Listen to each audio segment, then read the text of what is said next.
sauraro Assalamu alaikum, barkanmu da sake kasancewa da ku a cikin wannan zazzafar tasha mai faɗakar da ku da nishaɗantar da ku masu sauraro, wato tashar abokin hira wacce muke sako muku karatun littattafai zafafa da suke nishaɗantarwa da faɗakar da ku masu sauraro. Tare da ni jagorar shirin Nabila Aliyu Tudun Wada, ku dai ku danna mana subscribing, liking tare da latsa alamar ƙararrawar sanarwa, wanda muke tafe da wannan sabon littafi mai suna Karuwan Cikin Gida na marubuciya Salma Abdullahi, Mrs. Sabi Injiniya. Ranar sadaka 7 ɗin babana aka daura aurena da Alhaji Namadi, yayan babana. Baba Umar shine walina, wanda shi kadai dama yake da shi a duniya. Yana zaune gidan ɗansa saboda ya tsufa baya da abin yi, matarsa kuma ta rasu. Haka aka yi auren nan ba ko dangin mahaifiyata ɗaurin auren ba su sani ba. Zainabu ta zo ranar da baba ya rasu, bata dawo ba sai ran 7. Duk ta rame ta duhu, inna kallonta kawai take. Da ta gaishe ta ma da ƙyar ta amsa mata. Ni kuma naga ta saki jiki da ni, ta sakar min fuska a sabanin da sai kallon wulakanci da harara. A ranar da dare aka kai ni gidansa da ke Tudun Wada, babban gida ne ba laifi ya dan haɗu. Sai can dare wajen 11:30 ango ya shigo min, ko ɗan kayan siyan baki bai shigo min da shi ba, kamar yadda ake zuwarwa da kowace amarya ran daren farkonta.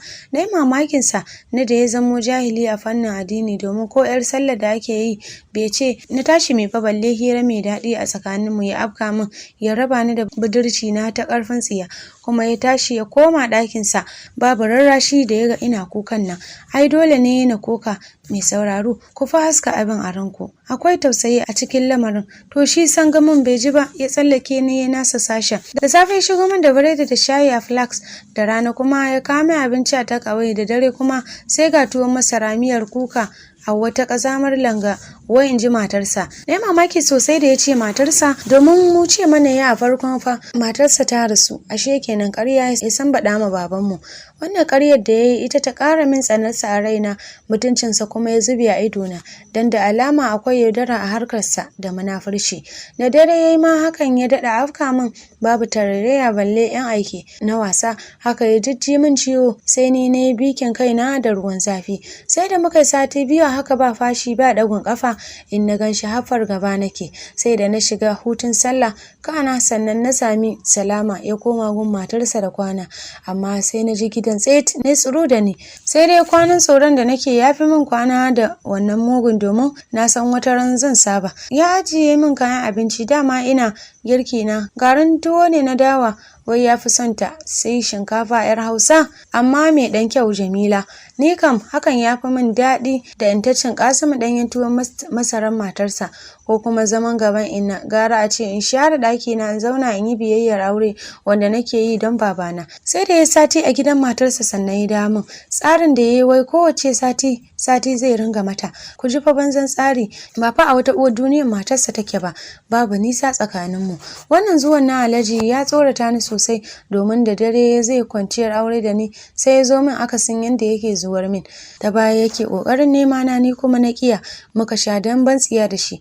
Duk ƙibarsa Allah bai bashi ikon fin ƙarfi na ba, domin bai ci galaba a kaina ba, amma na sha wahala. Haka ya haƙura ya ƙyale ni, yana mai da numfashi.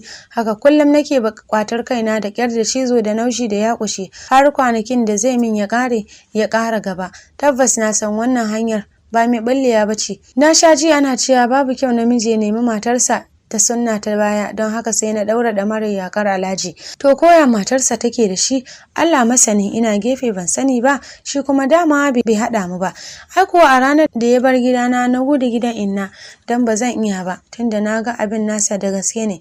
Na hakan ko Allah zai sa in ya zo a yi masa faɗa ya gyara. Aiko ina zuwa na tara Zainabu ta zo gida, kwanan ta 2 duk tai baki ta rame sosai, ba ta da lafiya, tana jin jiki. Inna ta zaci zuwan ziyara na zo, sai da ta ga dare yayi ne ta ce shi zai zo ya dauke ni. Na ce mata a'a, ni fa bazan koma ba. Ai fa ta yo kaina, dan me ban isa ba. In ma na dawo ne dan in dora mata nauyi, to ba za ta iya. Jegon jakar da tai a baya ma Allah ya biya ta. In kuma zan mata talla, ga daki can in zauna gaba ta kai ta. In ko ba zan yi ba, tun wuri kan dare ya tsula in nemi gurin zuwa na.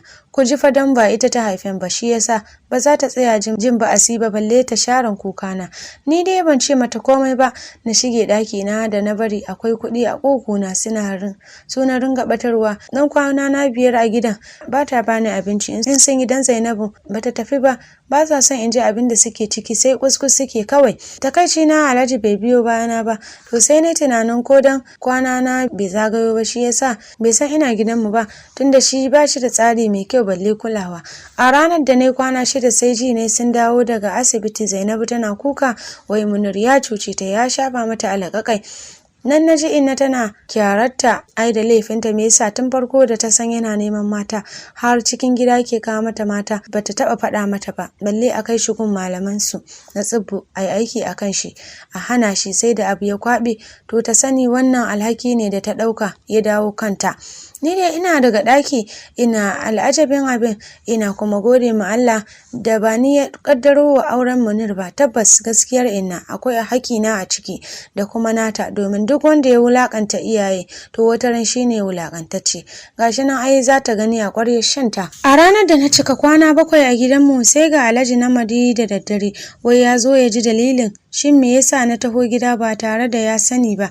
Ina ta ce ai gani nan ya tambaye ni don tunda na zo ban gaya mata dalili ba. Ta haure ya zuga shi mutumin nan ta yanda ya harzuka a gidan ya hau min bala'i kamar ya cinye ni har da kumfar baki da kawo min mangara. Inna ta ce lalle na ɗauko mayafi na bi bayan mijina. Haka na bi shi ina kukan rashin gata da bani da shi tunda muka je gida ko zama bai bari na yi ba, ya hauni da duka yana faman caɓa min maganganu wai ubana mai cin bashin tsiya ya kasa biya da shine zan bada kunya kuma dole ne fa ko na ki ko na so in zauna da shi ko kuma in biya shi kuɗin da ya biyo tsohona. Na sha kuka a ranar dan bakin ciki ba zan taɓa mantawa da wannan ranar ba, domin ita ce ranar da Alhaji ya cika burinsa a kaina na nema na ta baya. Aiko dai na sha bakar wahala. Tabbas Alhaji maƙetaci ne, maha'inci, mazalunci, kuma sai dai Allah ya saka min. Haba a washe gari ma ya zo min da niyyar hakan don rashin tausayi, ni kuma naga zai cimma burinsa ba shiri na rarumi wani karfin labulai na kwada masa na gudu toilet na rufe kaina. Haka har akai sati ban sake ganin sa ba. Yan kwanakin sai na hana ido na bacci, nake tashi cikin dare ina gaya wa Allah da ya kawo ƙarshen wannan zaman cikin hanya mai sauki. Tabbas Allah mai karɓar addu'ar bayansa ne, domin kuwa a ranar mu da shi na ƙarshe ya dawo gidana bai nuna mu komai a fuska ba, kuma a ranar bai neme ni ba har kwana 3. Sai a na 4 ya zo min da buƙatarsa, ni kuma na iya muka yi ta artabu, ya ringa turmishe ni har da duka ina kaucewa. Har Allah ya bani sa ya kama wani mugun ƙarfi na an gaza shi kan tebul. Aiko sai ga jini a hannunsa, amma bawan Allah nan mugu sai da ya miƙe ya shaƙo ni ya ringa duka a ciki ina ihu har na fita a hayyaci na bana gani. Ashe su ma nayi ya zo zai tsallaka ni kenan ya ga jini ta ƙasa na yana malala a tsorace taɓa ni ya ga kamar na mutu, ya ruɗe ya kinkime ni sai asibiti private aka bani taimakon gaggawa. Bayan na da hayyaci na ashe wai bari nayi. Aiko hamdala godiya ne a cikin zuciyata da cikin tsohon naji da ya zube, shi kuma ya sha takaicin cin ya zubar da gudan jininsa da hannunsa wanda yake nema ido rufe, bai taɓa haihuwa ba, shekara da shekaru aurensa na 10 kenan. Aiko yau yayi nadamar dukan mata. Ko da na ga na samu sauki an sallamo ni ban tsaya a jiran zuwansa ba, na wuce kai tsaye gun yan hisba da kuka na ce ina so su taimake ni su raba aure na da mijina, yana cutata, mugu ne. Aka aika kiransa ya zo suka ce na koro bayanin abin da yake min, na fede komai ban boye ba. Suka tambaye shi haka ne, yana wuri da ido irin na marasa gaskiya ce musu haka ne, sai dai yana neman alfarma ya daina zai gyara, a taya shi bani hakuri yana so na kada in guje shi. Ku ji ja'iri ya ji mace mai ƙwayayen haihuwa. Dan hisba ya tambaye ni me nake bukata, na ce su saka shi ya bani takardata, ina son saki 3. Dan hisba ya ce sai dai in yi hakuri domin hisba ba ta raba aure sai gyarawa, in yi hakuri tunda ya ce zai gyara ya daina. Na bi shi in har bai daina ba za su ɗaukar min mataki a kansa. Kafin mu tafi sai ga kwamandan yan hisba da kansa, dama baya nan ne da muka zo. Yana ganin Alhaji ya ce me ya faru, aka faɗa masa komai sai ya ce a tsaya ya binciken al'amarin tunda an ce auren bashi ne dan ya san Alhaji sosai, ya san shi da auri saki da kuma dukan mata. Farin sani a ranar wannan babban dan hizba yasa aka dauko inna da yake ta ga har da 'yan sanda a ciki, sai ta yi wura-wura dan tana tsoron masu kaki sosai. Aka saka ta a gaba aka ce ta faɗi gaskiyar al'amari akan auren mu domin na zo na ce yana min abin da addini baya so. A nan inna Kulu ciki ya ɗori ruwa jin an ce in ba ta faɗi gaskiya ba har aka gano wani lamarin gaskiya a wani gurin to ta tabbatar za ta ƙare rayuwarta ne a kurkuku. Ba shiri na ta ce ni ba 'yar cikinta ba ce, 'yar mijinta ce kuma ta tsane ni ne saboda yanda yake fifita ni akan yaranta, don haka ta sha alwashin sai na sha wayar rayuwa. Duk wani hali da na shiga ita ce sanadi, domin babu wani bashin fili da ta karɓa a gun Alhaji Namadi. Haɗin baki ne kawai, wai don Allah in yafe mata, ita yanzu ta tuba ta gane halin rayuwa. Kun ji fa Makira. Nan na kuka ina cewa inna kin cuce ni, aiko na ce lalle ba zan koma gidan Alhaji Namadin ba, sai dai ya sake ni. Shi ma jikinsa yana bari ganin 'yan sanda sun yi kansa da ankwa, ya ce in ji ya sake ni amma kada su yi masa komai, ya tuba. To su da 'yan sanda haƙuri suka bani, suka ce ba za su yi musu komai ba domin duniya za ta koyar da su darasi. Alhakina ma kaɗai zai ishe su, zai zame musu izina nan gaba. Wannan kenan. Ashe inna ta sai da gidan mahaifina, ni ban sani ba, saboda neman maganin Zainabu da take faman siya.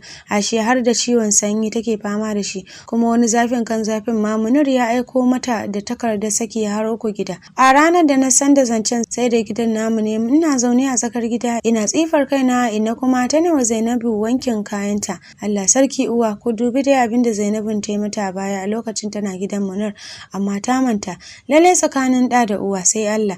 Sallama muka ji a kofar gida, wai mai gidan ya aiko a gaya mana notice din da ya bayar na sati 1 ya kare, don haka yana so a gobe mu tashi mu bashi gidansa zai gyara ya saka 'yan haya. Tabbas na shiga halin firgici, me yasa in na taimin haka, domin ban san inda zan koma ba in har na bar gidan nan, dan na san duk inda za ta je ba za ta yarda ta zauna da ni ba, tunda ba kaunata take ba. In kuwa yayin babana na je gunsa, nauyi zan dora masa, tunda shi ma da dan sai dogara. Gashi kauye ne can, abin gutsuri tsoma baya kaɗan baya yawa. Na sha kuka a ɗaki, tabbas inna za ta haɗu da azabar Allah tunda akwai haƙƙina ban yafe mata ba. Bacci ma a ranar ban zan iya yin sa ba, dan na raba dare ido biyu ina ta tunanin mafita. Gashi ba ni da kuɗin da zan yi na motar zuwa garin mahaifiyata Nijar. Wace gari yana salar asuba su inna suka silale suka gudu, ban tashi sani ba sai da gari ya gama wayewa. Na fito da kofi zan je siyan koko makwabta, sai muka kicibis da wanda ya sai gida a zaure, ya ce ya zo ya gaya mana ya ba mu awa 2 an jima masu yi masa daɓen ƙasa da filasta da fenti za su zo, don haka kada ya dawo ya tarar da mu a cikin gidansa. Jikina a sanye na koma cikin gidan domin na faɗa wa inna, sai na tarar da ɗakin wayan ba komai, wato sun gudu sun bar ni na tagayyara kenan. To ai akwai Allah. Na wuce ɗaki na ina kwalla na haɗo ƴan kayana na kulle su a leda na yi waje, ban san inda zan nufa ba. Ga yunwa a ciki na dan 9 ta yi, dama ban ci abinci dare ba na kwanta. Na sha tafiya a ƙasa kafin na isa tasha, na hango wata mai abinci a cikin wata babbar rumfa. Na nufi gunta na gaida ta, ta amsa min da sakin fuska. Na san ta arziki ce, tana da fara'a, don haka sai na gaya mata ina neman alfarma don Allah ta bani wani aikin ya ringa yi mata, ta ringa biya na ko wanke-wanke ne. Sai ta ce akwai mai mata wanke-wanke, sai dai in ringa kular mata da girki da kuma miƙa customer abinci. Na amince na ce zan yi. Ta sa wata yarinyar ta zubo min wainar shinkafa da nama. Na sami guri na ci na sha ruwa, ta nuna min aikin da zan fara. To tun daga nan na zauna a gurin Hajiya Karima, ta kai ni gidanta da take ciki mai ɗakuna 4, 2 nata nawa, 1 na yarinyar ta Rifkatu 1. Rifkatu kusan sa'a ta ce, amma ita ba Bahaushiya bace, tana da kirki. A zaman mu da ita na fahimci hakan. Mun yi sabo a 'yan kwanakin da ne da su, take gaya min Hajiya akwai mutunci, ga ta abin hannunta bai rufe mata ido ba, sai dai tana da son kuɗi, don haka in zage in ringa kawo mata kuɗi ko hanyar da za ta same su. Na ce kamar yaya? Sai ta ce duk namijin da ya ce mata yana so na, yana kuma son mu je kwanan gida, to in amince, domin in na ƙi za ta iya korata saboda suna cafe mata kuɗi, kuma ni ma zan samu a gunsu. Maganar ta gigita ne, ashe ita ma Rifkata hanyar da take bi take samu kenan, kuma shi yasa Hajiyar ke ji da ita. Ga wasu damammun kaya da take sakawa, duk da ba wata kyakkyawa ce amma akwai kira. Ni da Rifkata ke zuba wa customers abinci ko miƙa musu lemo in in suna bukata mu ɗauko a firji mu miƙa musu. A nan Allah ya ɗora min ƙaddarar haɗuwa da wani Alhaji Wada wanda tun da ya gani yake ta shishige min har Hajiya ta gane nan ta shiga murna don ta san Alhaji Wada mai kuɗin gaske ne za ta samu a jikinsa. Nan fa Hajiya Karima ta ce Rifkatu ta bani kwancen kayanta riga da wando in ringa sawa saboda ta gane kasuwa a gun. Ni ko na kasa sakawa da Hajiya ta ga zan mata turjiya sai ta kwashe nawa da na zo da su ta ƙona ba shiri na dawo saka na Rifkatu wanda suka kama min jiki nima tun bana sakewa har dai na saba. Wanda suka kama min jiki don na fi Rifkatu kyan diri da afki. Idan na saka bana sakewa har dai na saba kuma nan da nan sai idanun customers suka dawo kaina saboda ganin bakuwar fuska mai saka ƙananun kaya ga kyan diri. Duk wanda ya zo siyan abinci sai ya ce ni zan miƙa masa. Cikin rumfa ma wasu sun sha bar min canjin sai nake tara abina boye saboda ina so in tara na motar zuwa Nijar. Ranar da ba zan manta ba ita ce ranar da Alhaji Wada ya neme ni da na masa rakiya masaukinsa ni kuma na kiya. Aiko sai ya sanarwa Hajiya Karima wai yana son ta ara masa ni kwana ɗaya kawai zan masa. Aiko Hajjaji ba musu bare da ta ga rafar 'yan dubu sai ta ce ima kwana 2 zan masa ba matsala. Ta same ni ta ce min ga hanyar samu ya zo min kada na bijire domin Alhaji zai iya sai min mota. Da ta ga ban amince ba sai ta hau lallashi na nan ma ta ga ba halin yarda sai ta harzuka ta ce in har ban bi shi ba to wallahi sai dai in nemi gidan kwana a yau. Na tsorata ba shiri na amince amma na ƙudiri aniyar cin zarafin Alhaji. To masu sauraro duka-duka a nan za mu takaita sai idan Allah ya kai mu shiri na gaba za mu ɗora daga inda muka tsaya. Ku dai kada ku manta ku danna mana subscribing da liking domin samun shirye-shiryenmu da zarar mun ɗora. Mun gode.